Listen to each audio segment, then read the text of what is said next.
Buenas tardes, profesor Logenaro. Mi nombre es Natalia Martínez Medina. Voy a sustentar mi ensayo final del curso de Humanidades 3, Expresiones Literarias. El texto base que analizo es el cuento de Madre Monstruos de la escritora argentina Samantha. Fue publicado en su colección Pájaros en la Boca y otros cuentos en el año 2010.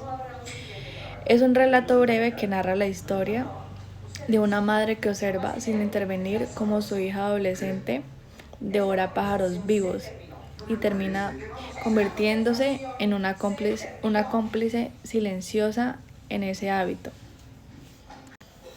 Como materiales de apoyo utilicé 3 textos: la teoría de lo fantástico de Teodoro, el análisis del amor materno de la socióloga Elizabeth y el concepto de lo siniestro de Sigmund.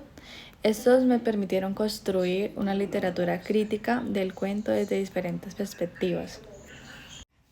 Bueno, mi tesis. En mi ensayo sostengo que Madre Monstruos no es solo un relato de lo extraño, sino una exploración profunda de la fractura de los vínculos efectivos dentro de una familia. Mi posición es en el cuento contribuye un significado en lo que cuenta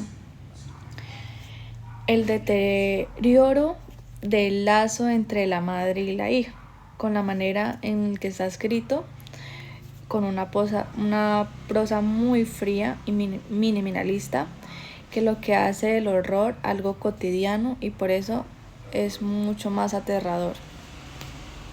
Como mi argumento 1, el argumento tiene que ver con lo escrito de Shea, la autora que usa un lenguaje muy directo, casi sin objetivos, lo que genera una sensación de extrañamiento.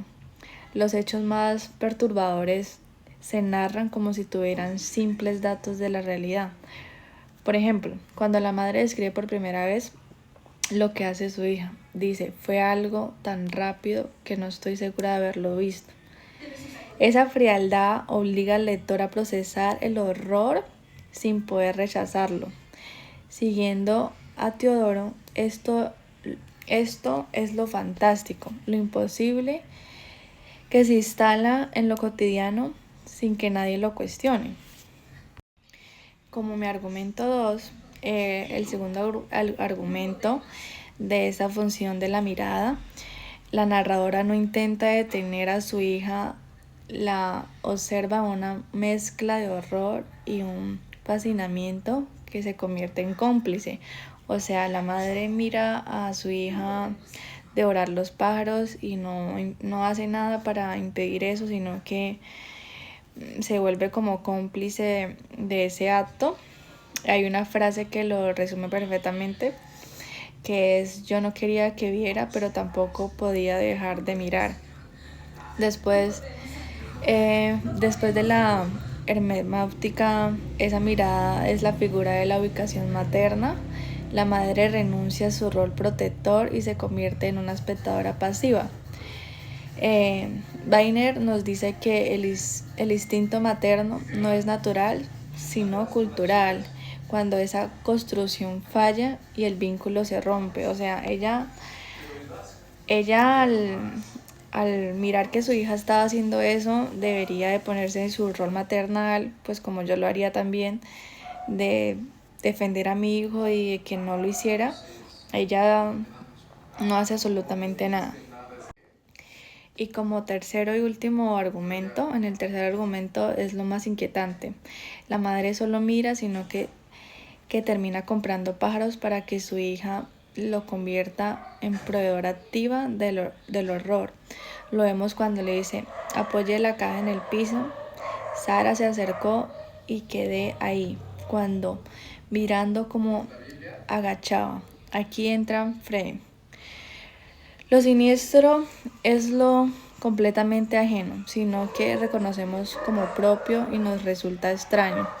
La hija monstruosa es el resultado de una crianza sin diálogo, y la verdadera monstruosidad no está en la hija, sino en la resignación de la madre. Por ejemplo, si la madre no quisiera eso para su hija, no le hubiera comprado los pájaros a su hija para que ella no se convirtiera en esa proveedora activa de lo que estaba haciendo. Por último, para cerrar, quiero compartirles una reflexión sobre lo que me dejó este curso y el ejercicio final. Antes, cuando no había visto la materia de humanidades, yo leía los cuentos buscando solo una historia de qué pasó, cómo terminó, y lo que aprendí ahorita en ese semestre es un texto literario que tiene dos niveles, el que dice y el cómo lo dice, y ambos son iguales e importantes. Analizar la escritura de Chain me hizo darme cuenta de que el estilo es la decoración, sino el significado. También aprendí a construir un argumento. No basta decir algo que parece interesante, hay que demostrarlo con citas, ejemplos, referencias. Este ejercicio de sostener una tesis con evidencias es algo que voy a usar durante toda mi carrera. Y la reflexión que me dejó el cuento Madre Monstruos me impactó especialmente porque habla de algo muy cercano, de relaciones familiares y de lo que pasa cuando el diálogo desaparece. Que lo dice Chain, nos muestra que el verdadero horror no está en lo sobrenatural, sino en la indiferencia que crece entre las personas que se aman. Entonces yo los invito a que si son madres, si son padres, si son hermanos, que dialoguen, que se comuniquen para que no pasen esas cosas. Muchas gracias.